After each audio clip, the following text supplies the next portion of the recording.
নীতিগত মতভেদ থাকলেও সংকট উত্তরণে সামগ্রিক প্রচেষ্টা অব্যাহত। চট্টগ্রামে এনসিপির পথসভায় হাসনাত আব্দুল্লাহ।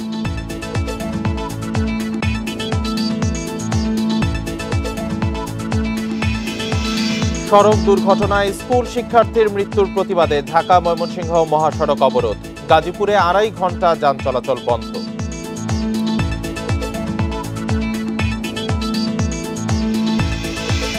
ছয় ঘন্টা পর পেট্রোল পাম্প ও ট্যাঙ্ক লরি মালিকদের কর্মবিরতি স্থগিত। দাবি পূরণের আশ্বাস বিপিসি।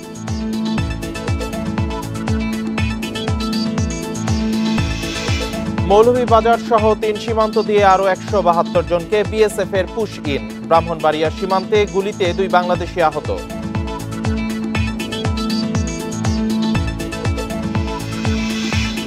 দিনাজপুর হাজী দানেশ বিশ্ববিদ্যালয়ে পড়ে আছে শত কোটি টাকার 10 তলা একাডেমিক ভবন। 1.5 বছর ধরে পরিত্যক্ত।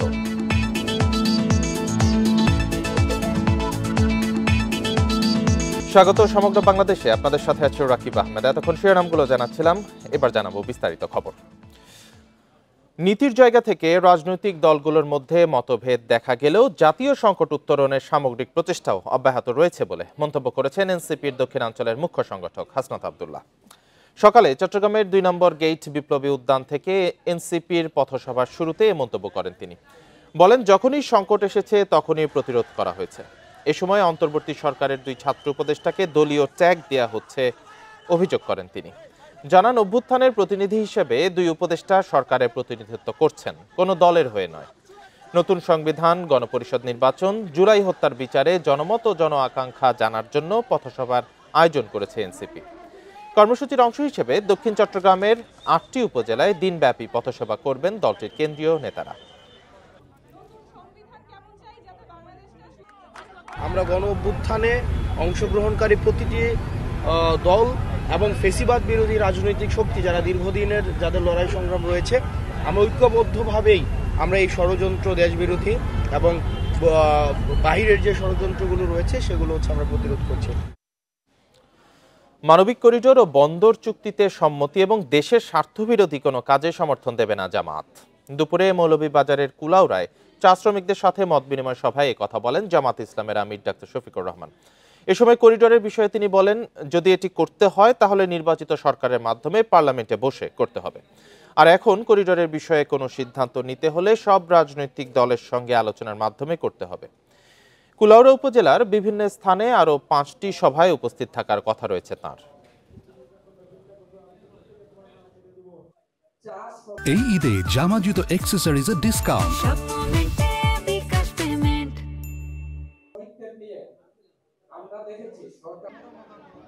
মানবিক করিডোর নৌ, আমরা নৌ বলে এসেছি, বন্দর আমরা নৌ বলে এসেছি। দেশের স্বার্থের বিরুদ্ধে আমরা কোনো কিছুতে হা বলি না। দেশের স্বার্থ যেখানেই বিকৃত হবে সেখানেই নৌ। গাজীপুরের সড়ক দুর্ঘটনায় আহত স্কুল শিক্ষার্থীর মৃত্যুর প্রতিবাদে পোড়াবাড়িতে ঢাকা ময়মনসিংহ মহাসড়ক 2.5 ঘন্টা পর অবরোধ প্রত্যাহার করেছেন সহপাঠীরা। এতে মহাসড়কে যান চলাচল স্বাভাবিক হয়েছে।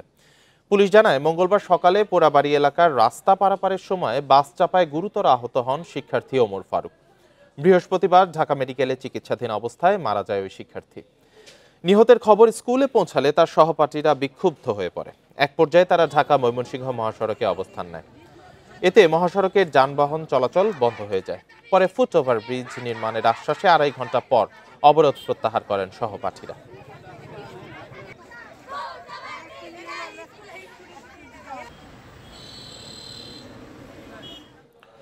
দাবি পূরণের আশ্বাসে প্রায় 6 ঘন্টা পর পেট্রোল পাম্প ও ট্যাঙ্ক লরি মালিকদের ধর্মঘটে স্থগিত করা হয়েছে। সকালে পেট্রোল পাম্প ও ট্যাঙ্ক লরি মালিক ঐক্য পরিষদের সঙ্গে বৈঠকের পর এই সিদ্ধান্ত নেওয়া হয়। এর আগে কমিশন বাড়ানো সহ 10 দাবিতে সকাল 6টা থেকে সারা দেশে পেট্রোল পাম্প বন্ধ, ডিপো থেকে তেল উত্তোলন ও পরিবহন বন্ধ থাকে। এতে বিপাকে পড়েন যানবাহন ব্যবহারকারীরা। শনিবারের মধ্যে তেল বিক্রির কমিশন ন্যূনতম 7% করা, ট্যাঙ্ক লরি চালকদের লাইসেন্স নবায়ন সহ 10 দফা দাবি পূরণের আহ্বান জানায় পেট্রোল পাম্প ও ট্যাঙ্ক লরি মালিক ঐক্য পরিষদ। দাবি পূরণ না হয় রোববার সকাল 6টা থেকে দুপুর 2টা পর্যন্ত ধর্মঘটের ডাক দেয়া হয়। ধর্মঘটের কারণে রাজশাহীতে সকাল থেকে বন্ধ দেখা গেছে পেট্রোল পাম্প, বন্ধ রাখা হয় ডিপো থেকে তেল উত্তোলন ও পরিবহন। পাম্পে তেল না পেয়ে বিপাকে পড়েন যানবাহন ব্যবহারকারীরা। যেখানে সেখানে আমাদের গাড়ি থেকে যেতে পারে তেল বাগরে। উনি ডাকার আগে তো একদিন আগে বলেননি যে আমরা অবরোধ আছে, আপনারা তেল নিয়ে নিন। সে যেতে হবে অনেক দূরে ব্যবসার কাজে, এখন হঠাৎ করে এসে শুনছি যে বন্ধ। ধর্মঘটে বগুড়ার পাম্পগুলোতে তেল না পেয়ে ফেরত যেতে হয় অনেককেই। পৌঁছাতে পারবো না সময় মতো, জায়গা মতো, যে বাচ্চার পরীক্ষা হবে পরীক্ষার হলে দিতে পারবো না। সিরাজগঞ্জের বাঘাবাড়ি ডিপো থেকে তেল উত্তোলন বন্ধ থাকায় উত্তরাঞ্চলের 16 জেলায় সরবরাহ বন্ধ হয়ে যায়। দুর্ভোগের চিত্র দেখা গেছে পঞ্চগড় সহ বিভিন্ন জেলায়। বন্ধ থাকলে আমাদের শ্রমিকের সমস্যা, ইনকাম পাতি হয় না। হঠাৎ করে বন্ধ করেছে, কোনো নাই, প্রচার নাই। হঠাৎ পেট্রোল পাম্প বন্ধে ভোগান্তি দেখা দেয় খুলনা, বরিশাল সহ দক্ষিণ পশ্চিমাঞ্চলের জেলাগুলোতে। ধর্মঘটে বন্ধ রাখা হয় মেহেরপুর, রাজবাড়ীর পাম্পগুলো। 10 দফা দাবিতে কর্মসূচির প্রভাব দেখা গেছে সিলেটেও। Tanzil Hasnat, independent news. চট্টগ্রাম বন্দরের এনসিটি বিদেশিদের হাতে ছেড়ে দেওয়ার সিদ্ধান্তের প্রতিবাদে অবস্থান ধর্মঘট পালন করে জাতীয়তাবাদী শ্রমিক দলের চট্টগ্রাম বন্দর শাখা। বন্দর ভবনের ফটকের সামনে সকাল 10টা থেকে দুপুর 12টা পর্যন্ত চলে এই কর্মসূচি। কর্মসূচিতে বক্তারা জানান, নিউ মোরিং টার্মিনাল বন্দরের সবচেয়ে আয়বর্ধক টার্মিনাল। বন্দর নিজস্ব অর্থায়নে এই টার্মিনাল নির্মাণ ও যন্ত্রপাতি সংযোজন করেছে। বিদেশিদের হাতে তুলে দেওয়া হলে এই টার্মিনালে বন্দরের কোনো কর্তৃত্ব থাকবে না। বক্তারা টার্মিনালটি বিদেশিদের হাতে ছেড়ে দেওয়ার সিদ্ধান্ত প্রত্যাহারের জন্য সরকারের প্রতি আহ্বানও জানান।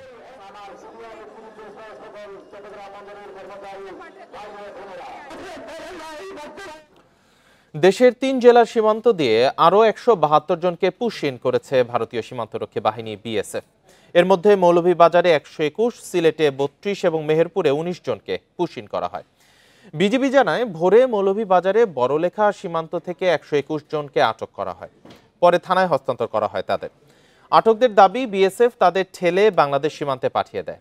এদিকে সিলেটের বিয়ানীবাজারের নয়াগ্রাম সীমান্ত দিয়ে 32 জনকে পুশ ইন করে বিএসএফ। তাদের নাম পরিচয় যাচাই বাছাই শেষে পুলিশের কাছে হস্তান্তর করা হবে। এছাড়া মেহেরপুর সীমান্ত দিয়েও পুশ ইন করা শিশুসহ 19 জনকে মুজিবনগর থানায় নেওয়া হয়েছে। আটকদের মধ্যে 5 জন পুরুষ, 5 জন নারী এবং 9 শিশু রয়েছে। পুলিশ জানায়, কিছুদিন আগে ভারতীয় পুলিশ তাদের আটক করে বিএসএফ এর কাছে হস্তান্তর করে। ভোরে বিএসএফ সীমান্তের কাঁটাতারের বেড়া খুলে জোর করে এপারে পাঠায় তাদের।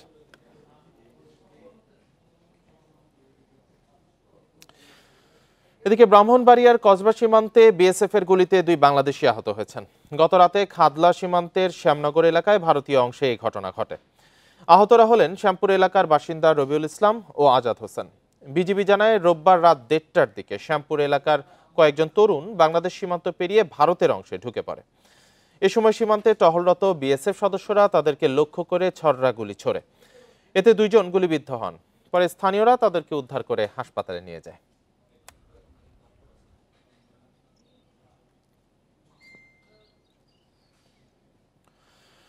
প্রয়োজনীয় জনবলের অভাবে পড়ে আছে দিনাজপুরের হাজী মোহাম্মদ দানিশ বিজ্ঞান ও প্রযুক্তি বিশ্ববিদ্যালয়ের প্রায় 100 কোটি টাকা ব্যয়ের 10 তলা একাডেমিক ভবন। উদ্বোধনের 1.5 বছরেও নিয়োগ হয়নি পর্যাপ্ত জনবল, নেই প্রয়োজনীয় উপকরণও। পরিষ্কার পরিচ্ছন্নতার অভাবে আবর্জনার স্তূপে পরিণত ভবনটি।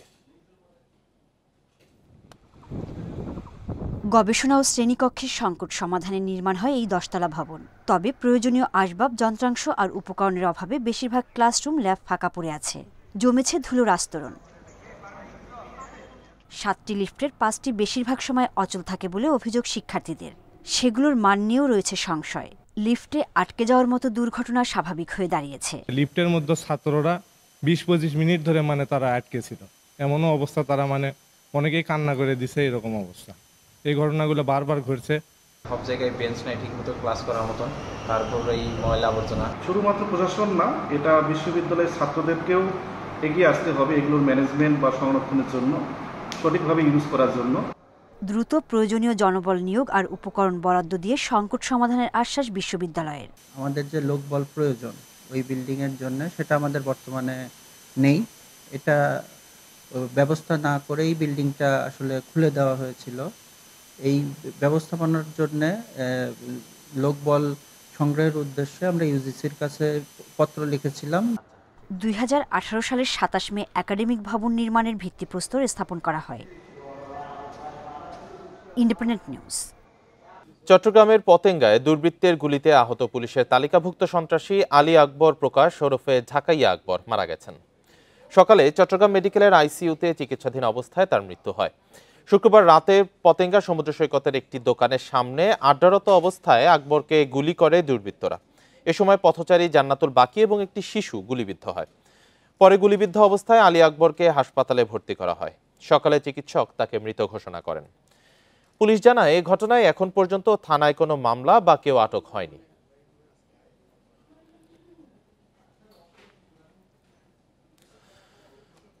সড়ক দুর্ঘটনায় লক্ষ্মীপুর ও সাতক্ষীরাতে ৩ জন নিহত হয়েছেন, আহত হয়েছেন ৭ জন।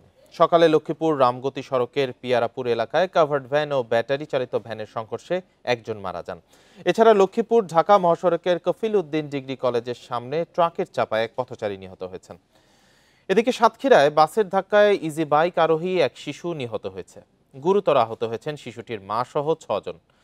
সকালে আশাশুনি সাতক্ষীরা সড়কের রামচন্দ্রপুর এলাকায় এ ঘটনা ঘটে। আহতদের সাতক্ষীরা সদর হাসপাতালে ভর্তি করা হয়েছে।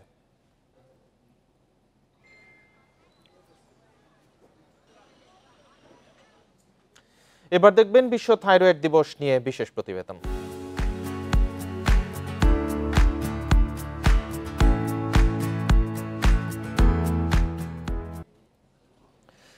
থাইরয়েড সমস্যায় ভুগছে দেশের প্রায় ৪ কোটি মানুষ। এদের ৬০% বেশি জানে না তারা থাইরয়েড সমস্যায় ভুগছেন। রোববার রাজধানীতে এক সেমিনারে উঠে এসেছে এসব তথ্য। এমন বাস্তবতায় রোববার পালিত হচ্ছে বিশ্ব থাইরয়েড দিবস। মানুষের স্বাভাবিক জীবনযাপনের জন্য থাইরয়েড হরমোন অপরিহার্য। এ হরমোনের তারতম্যে শারীরিক ও মানসিক বৃদ্ধি, হার্টের সমস্যা সহ নানা জটিলতা দেখা দিতে পারে। দেশে প্রায় ৪ কোটি মানুষ থাইরয়েড সমস্যায় ভুগছে, যা জনসংখ্যার 20% বেশি। এমন বাস্তবতায় পালিত হচ্ছে বিশ্ব থাইরয়েড দিবস। 2009 সাল থেকে 25 মে সারা বিশ্বে থাইরয়েড বিষয়ে সচেতনতায় এ দিবসটি পালিত হয়। দিবসটি উপলক্ষে দেশের খ্যাতনামা চিকিৎসকদের নিয়ে রাজধানীর একটি হোটেলে সেমিনারের আয়োজন করা হয়। এ সময় থাইরয়েড সমস্যা শনাক্তের ওপর জোর দেন বিশেষজ্ঞরা। মোট জনসংখ্যার 20% বেশি থাইরয়েডের সমস্যায় আক্রান্ত, এবং আরেকটি হলো যে এদের 10 জনের 6 জনের বেশি উনি কিন্তু জানেন না। তাহলে মোট রোগীর কিন্তু বেশিরভাগই কিন্তু চিকিৎসার আওতায় নেই, এবং প্রতি বছর কতজন মানুষ নতুন করে আক্রান্ত হচ্ছে না, আসলে শনাক্ত হচ্ছে, সেটা কিন্তু কমপক্ষে 35 থেকে 40 লক্ষ। থাইরয়েড ডিসঅর্ডার বাংলাদেশে একটা অনেক প্রভাবিত একটা রোগ, ডায়াবেটিসের মতোই প্রকোপ কিন্তু অনেক বেশি। আমাদের পপুলেশন প্রায় 20% মতো আমরা এই রোগে আক্রান্ত, কিন্তু বেশিরভাগ মানুষ জানে না তারা এই রোগে আক্রান্ত আছে, কারণ তাদের কোনো লক্ষণ থাকে না। ওভার প্রবলেম যখন হয় তখন লক্ষণ থাকে, ডাক্তার শরণাপন্ন হন, কিন্তু বেশিরভাগ ক্ষেত্রে কোনো লক্ষণ থাকে না বলে ডাক্তার শরণাপন্ন হয় না। সেই জন্য দরকার অ্যাওয়ারনেস তৈরি করা। চিকিৎসকেরা বলছেন, শারীরিক কার্যক্ষমতা ঠিক রাখতে দেহে এই হরমোন সঠিক মাত্রায় থাকা জরুরি। থাইরয়েড হরমোনের তারতম্য বন্ধ্যাত্বের অন্যতম কারণ জানান তারা। বাড়ন্ত ছেলে মেয়েদেরকে যদি আমি এখন ব্যর্থ হয়ে ধরতে, তাহলে কিন্তু ওর মেধার বিকাশ হবে না। পরে যদি আমি চিকিৎসা করি, মেধার বিকাশ কিন্তু আর হলো না। চিকিৎসা করে কিন্তু আমি হরমোন ঠিক রাখতে পারলাম। যারা বাচ্চা নিতে পারছে না, পরে আমি ধরতে পারলাম, চিকিৎসা করতে পারলাম, কিন্তু বাচ্চা নেওয়ার সময় পার হয়ে গেছে। থাইরয়েড হরমোন একটা হরমোন যেটা আমার জীবন বাঁচার জন্য প্রয়োজন, এনার্জির জন্য প্রয়োজন, মানসিক বৃদ্ধি, মানসিক ফাংশনের জন্য প্রয়োজন। সো এই কেউ যদি আক্রান্ত হন, থাইরয়েড হরমোনের ঘাটতি থাকে, তাকে মৃত্যুর আগ পর্যন্ত এই থাইরয়েড হরমোন বাড়ি থেকে রিপ্লেস করতে হবে। বর্তমানে বাডেম হাসপাতাল, ঢাকা মেডিকেল কলেজ সহ দেশের প্রায় প্রতিটি মেডিকেল কলেজের হরমোন বিভাগ ও পরমাণু চিকিৎসা কেন্দ্রে থাইরয়েডের চিকিৎসা মিলছে। Adilur Rahman, independent news, Dhaka. কেন্দ্রীয় কর্মসূচির অংশ হিসেবে দিনাজপুরের হিলি স্থলবন্দরে চলছে কাস্টমস কর্মকর্তা কর্মচারীদের কর্মবিরতি। এতে সকাল থেকে বন্ধ রয়েছে পণ্য খালাস। হিলি স্থলবন্দরের রাজস্ব কর্মকর্তারা জানান, কেন্দ্রীয় কর্মসূচির অংশ হিসেবে সকাল থেকে এই কর্মবিরতি পালন করছেন তারা। বিকেল 5টা পর্যন্ত এই কর্মসূচি চলবে। আগামীকাল থেকে অনির্দিষ্টকালের জন্য কর্মবিরতি পালন করবেন বলেও জানান তারা। দাবি আদায় না হওয়া পর্যন্ত আন্দোলন চালিয়ে যাওয়ার ঘোষণা দিয়েছেন তারা। তবে ভারত বাংলাদেশের মধ্যে পাসপোর্টধারী যাত্রী যাতায়াত স্বাভাবিক রয়েছে।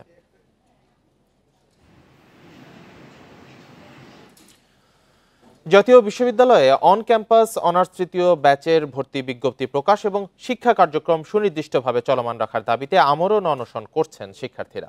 জাতীয় বিশ্ববিদ্যালয়ের একাডেমিক ভবনে এই কর্মসূচি শুরু করেছেন তারা। এ সময় বেশ কয়েকজন শিক্ষার্থী অসুস্থ হয়ে পড়েন। তাদের অভিযোগ, জাতীয় বিশ্ববিদ্যালয় on campus honours programme 2022-23 session থেকে শুরু হলেও তৃতীয় ব্যাচের ভর্তি বিজ্ঞপ্তি এখনও প্রকাশিত হয়নি। তৃতীয় ব্যাচের ভর্তির জন্য আন্দোলন চালিয়ে গেলেও কেবল আশ্বাস ছাড়া আশানুরূপ কোনো ফলাফল পাওয়া যায়নি। দাবি মানা না হলে অনির্দিষ্টকালের জন্য এই কর্মসূচি চালিয়ে যাওয়ার ঘোষণা দেন তারা।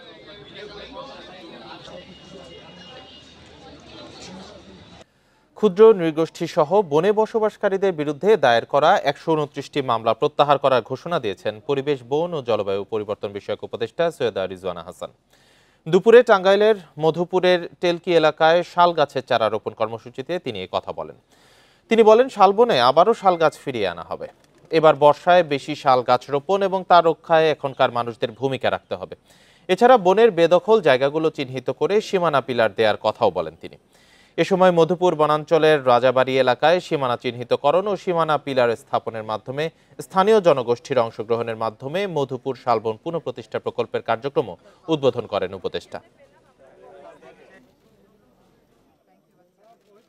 বনের অধিকারগুলোকে সেটেল না করেই কাগজে কলমে এগুলোকে রিজার্ভ ঘোষণা করা হয়েছে, সেগুলো সেটেল করার একটা প্রক্রিয়া আমরা শুরু করব।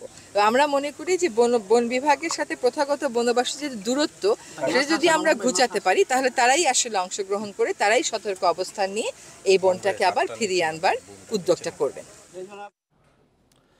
জাতীয় কবি কাজী নজরুল ইসলামের জন্ম জয়ন্তী উপলক্ষে কবির স্মৃতি বিজড়িত ময়মনসিংহের ত্রিশালে বর্ণাঢ্য র্যালি অনুষ্ঠিত হয়েছে। এতে অংশ নেন বিভিন্ন শ্রেণী পেশার মানুষ। এছাড়া স্থানীয় প্রশাসনের আয়োজনে কবি নজরুলের 126তম জন্মবার্ষিকী উপলক্ষে নজরুল একাডেমি মাঠে 3 দিনব্যাপী আলোচনা ও মেলার আয়োজন করা হয়েছে। এদিকে কবির জন্মজয়ন্তী ঘিরে কুমিল্লাতেও নানান কর্মসূচির আয়োজন করা হয়েছে।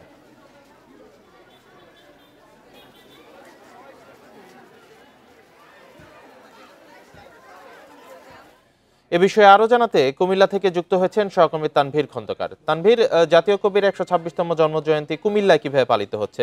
শিক্ষা প্রতিষ্ঠান সহ নানা সংগঠনগুলো কি কর্মসূচি নিয়েছে?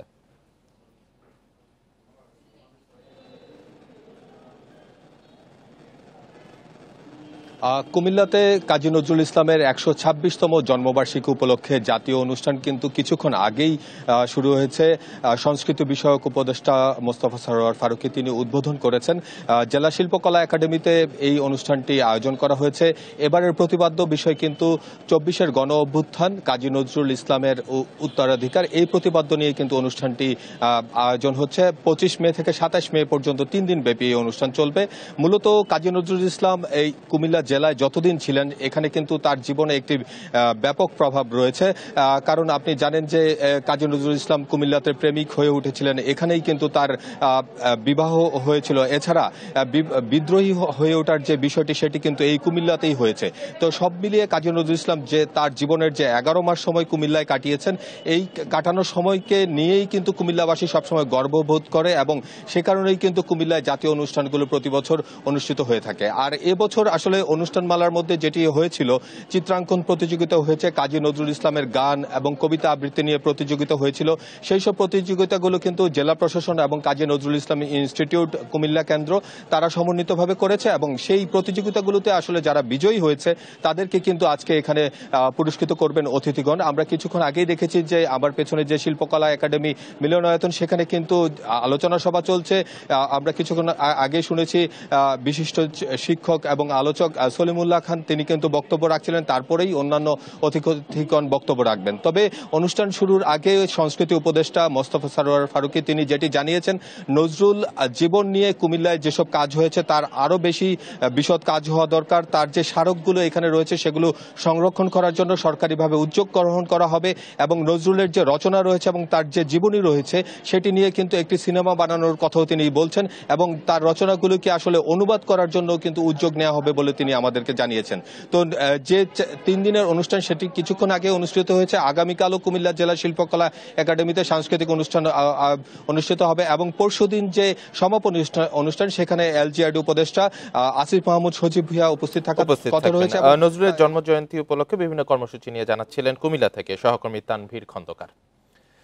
বৈষম্য বিরোধী ছাত্র আন্দোলনে গত 5 আগস্ট ফরিদপুরের সদরপুর থানা থেকে লুট হওয়া একটি শটগান উদ্ধার করেছে পুলিশ।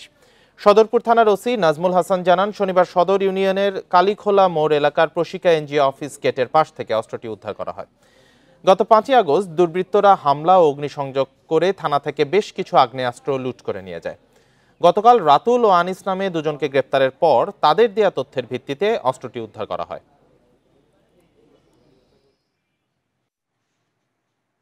দুষ্কৃতিকারীরা এই অস্ত্রটি ফেলে রেখে চলে যায় এবং আমরা সংবাদ পেয়ে পরিত্যক্ত অবস্থায় একটি 12 বোর্ড শটগান, সচল শটগান উদ্ধার করি। লক্ষ্মীপুরের কমলনগরে হাতকড়া সহ আওয়ামী লীগ নেতা আশরাফ উদ্দিন রাজুকে ছিনিয়ে নেয়ার ঘটনার মামলা হয়েছে। সকালে কমলনগর থানার উপপরিদর্শক প্রদীপ চন্দ্র দাস বাদী হয়ে এই মামলাটি করেন।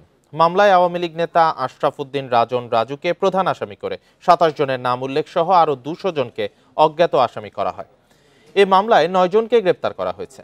কয়েকটি মামলার আসামি আশরাফ উদ্দিন রাজুকে ধরতে পুলিশের একটি দল চরঠিকায় যায়। এ সময় তাকে নিয়ে আসার সময় তার সমর্থকরা পুলিশের উপর হামলা চালিয়ে তাকে ছিনিয়ে নেয়।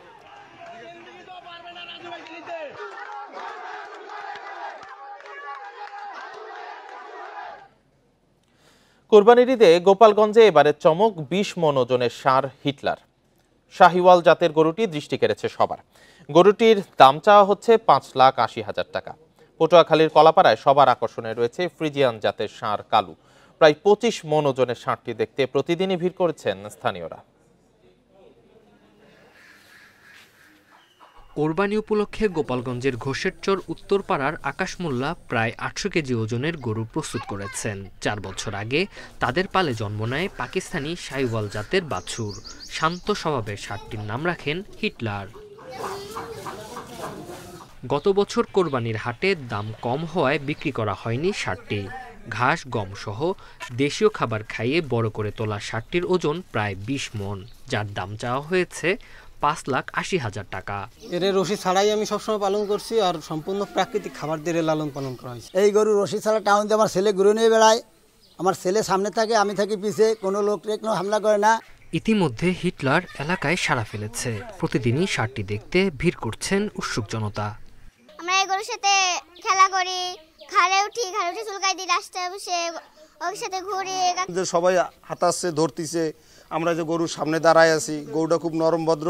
পটুয়াখালীতে আলোচনার কেন্দ্রবিন্দুতে ফ্রিজিয়ান জাতের ষাঁড় কালু। দৈর্ঘ্যে 10 ফুট ও প্রস্থে 7.5 ফুটের বিশাল দেহের ষাঁড়টির ওজন প্রায় 25 মণ। ষাঁড়টির দাম চাওয়া হয়েছে 8 লাখ টাকা। দানাদারটা কম খাওয়াই, ঘাস বেশিরভাগ ঘাস খাওয়াই। 25 মণ ওয়েট আছে। গরু লালন পালনের বিভিন্ন পরামর্শ দিয়েছেন উপজেলা প্রাণী সম্পদ কর্মকর্তা। খামারিদের সব ধরনের সহযোগিতা দেওয়ার পাশাপাশি নতুন খামারিদের অনুপ্রাণিত করা হচ্ছে বলেও জানান তিনি।